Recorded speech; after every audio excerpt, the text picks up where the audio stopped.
పేదల చెక్కుల్ని కాజేసిన కేటుగాళ్లపై తెలంగాణ ప్రభుత్వం సీరియస్గా తీసుకుంది.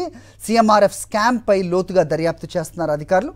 ఇప్పటికే నిందితులు నరేష్, వంశీ, వెంకటేష్, ఓంకార్లకు రిమాండ్కు తరలించారు. వారిని గత ప్రభుత్వ హయాంలో సీఎంఆర్ఎఫ్ వింగ్లో పనిచేసే ఉద్యోగులు చేతివాటం ప్రదర్శించారు. నారాయణ ఖేడ్ వాసి రవినాయక్ ఫిర్యాదు చేశారు. ఆయన ఫిర్యాదుతో జూబ్లీహిల్స్లో కేసు నమోదైంది. సీఎంఆర్ఎఫ్ స్కామ్లో నరేష్ అనే ఉద్యోగి కీలక సూత్రధారి. గతంలో కూడా అతనిపై ఫిర్యాదులు వెలువెత్తాయి. కోట్ల రూపాయల చెక్కులతో పాటు కమిషన్ రూపంలో నరేష్ డబ్బులు కాజేసినట్టు తెలుస్తోంది. ఇదే అంశంపై మరిన్ని అప్డేట్స్ మా కరెస్పాండెంట్ వాసుని అడిగి తెలుసుకుందాం. వాసు, చెప్పండి.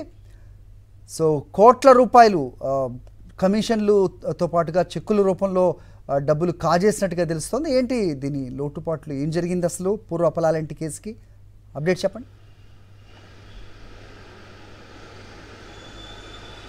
సరి తెలంగాణలో సీఎం రిలీఫ్ ఫండ్కి సంబంధించినటువంటి చెక్కులు కాజేశారన్న ఆరోపణల నేపథ్యంలో కూడా హరీష్ రావు కార్యాలయం సంబంధించి పనిచేసిన 9 సిబ్బందిని జూబ్లీహిల్స్ పోలీసులు అరెస్ట్ చేశారు. వీరిలో నరేష్ కీలక నిందితుడిగా పోలీసులు భావిస్తూ ఉన్నారు.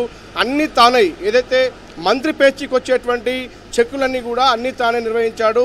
అంటే చెక్కు తీసుకున్నది ఏదైతే అప్లికేషన్ మొదల నుంచి చెక్కులు వాళ్లకు అప్పచెప్పేంత వరకు కూడా కమిషన్లు కావచ్చు, ఏకంగా కొన్ని ఫేక్ చెక్కులు కూడా తాను క్రియేట్ చేసుకుని డబ్బులు కాజేసిన నేపథ్యానికి మరోపక్క ఏకంగా కార్యాలయం నుంచే కొన్ని వందల చెక్కులతో పారిపోయి వాటన్నిటిని కూడా ర్యాన్యువల్ చేసిన నేపథ్యం సంబంధించి కూడా నిన్న కొన్ని చెక్కులు కూడా రికవరీ చేశారు.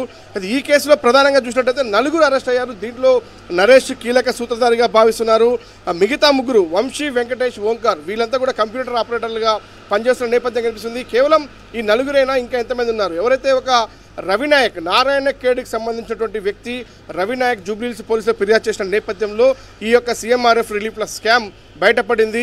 అయితే ప్రధానంగా తన భార్య ఏదైతే పాము కాటుతో చికిత్స పొందుతూ చనిపోయిన నేపథ్యంలో 2 లక్షల రూపాయల చెక్కు సీఎం రిలీఫ్ ఫండ్కి అప్లై చేస్తే అది కేవలం 85,000 వచ్చిన నేపథ్యంలో ఆ 85,000 కాజేసినటువంటి అంశానికి సంబంధించి నరేష్ పైన ఫిర్యాదు చేశారు. ఇదే హరీష్ రావు కార్యాలయం కూడా గతంలో ఈ నరేష్ వ్యవహారం పైన నార్సింగ్ పోలీసులు ఫిర్యాదు చేసింది. అంటే పలు కేసులు కూడా నరేష్ పైన పెండింగ్లో ఉన్నాయి. ఈ నేపథ్యంలోనే 100 నుంచి 150 చెక్కులు హరీష్ రావు కార్యాలయం నుంచి అతను కాజేసినట్టుగా గతంలోనే ఫిర్యాదు అంది. గత డిసెంబర్లో కూడా నరేష్ పై ఫిర్యాదు ఉంది. ప్రస్తుతం ఈ యొక్క జూబ్లీహిల్స్ పోలీసు దర్యాప్తులో కూడా వీళ్ళ 9 కస్టడీ తీసుకుంటే అసలు మొత్తం ఎన్ని చెక్కులు వీళ్ళు కాజేశారు, ఎంతమంది బాధితుల దగ్గర కమిషన్లు కొట్టేశారన్న అంశానికి సంబంధించి పూర్తి స్థాయిలో దర్యాప్తు చేయాల్సి ఉంది. ఇప్పటికే గొర్రెల స్కామ్తో పాటు అనేక స్కాములు బయటకు వస్తున్న నేపథ్యంలో మరోపక్క ప్రస్తుతం సీఎం రిలీఫ్ ఫండ్ చెక్కుల స్కామ్ కూడా వెలుగులోకి రావడం సంచలనం కలిగిస్తూ ఉంది. కొన్ని కోట్ల రూపాయలు నరేష్ అండ్ టీం కాజేసినట్టుగా తెలుస్తూ ఉంది. కేవలం బాధితులు ఇచ్చినటువంటి చెక్కులు వాళ్ళకి ఇవ్వకుండానే వాటిని బ్యాంకుల్లో ఏదైతే డబ్బులు మొత్తం కూడా తీసుకుని తెలుస్తూ ఉంది. మరోపక్క కమిషన్ల రూపంలో కూడా వాళ్ళ దగ్గర 10% నుంచి 20% దగ్గర 1,20,000 రూపాయలు వసూలు చేసినట్టుగా ఆధారాలు సేకరించారు.